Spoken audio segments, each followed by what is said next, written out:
आगामी सिंहस्थ कुंभमेळ्याच्या पार्श्वभूमीवर नाशिक महानगरपालिकेचे 2026-27 या आर्थिक वर्षाचं 3011 कोटी 85 लाख रुपयांचं अंदाजपत्रक सोमवारी 2 मार्चला सादर करण्यात आलं.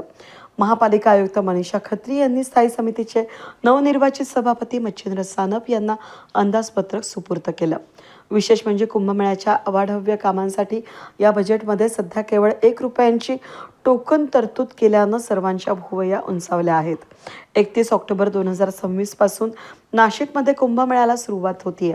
कुंभमेळा मंत्री गिरीश महाजन यांच्या मार्गदर्शनाखाली तयारी सुरू झाली असली तरी राज्य शासनाकडून अद्याप कुंभमेळ्याच्या अंतिम आराखड्याला मंजुरी मिळालेली नाही.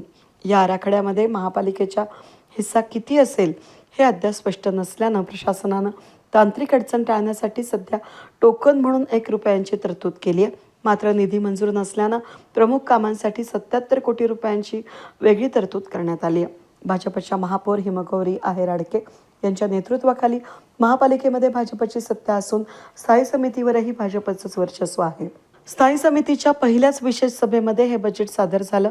मात्र सर्व सदस्य नवीन असल्यानं त्यांना या 3000 कोटींच्या बजेटचा अभ्यास करण्यासाठी वेळ हवा होता.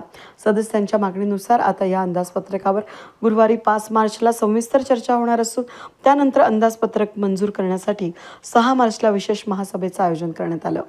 आगामी सिंहस्थ कुंभमेळ्याच्या अनुषंगानं शहरातील पायाभूत सुविधा, रस्ते, पाणीपुरवठा, स्वच्छता, वाहतूक व्यवस्थापन यासाठी मोठ्या निधींची आवश्यकता भासणार आहे. त्यामुळे या वर्षाच्या अर्थसंकल्पीय मोठा हिस्सा सिंहस्थाशी संबंधित कामांवर खर्च होणार असल्याचे संकेत देण्यात आलेत.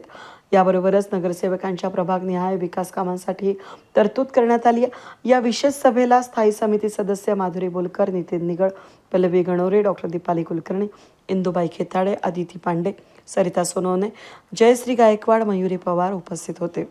कुंभमेळ्याच्या दृष्टीने नाशिक महानगरपालिकेला हा अर्थसंकल्प महत्त्वाचा मानला जात असून राज्य शासनाच्या मंजुरीनंतरच सिंहस्थ तयारीचा वेग आणि आर्थिक चित्र स्पष्ट होणार आहे. वेद न्यूजसाठी प्रतिनिधी कमलाकर तेवड्यांसह मी मनाली गर्गे, नाशिक.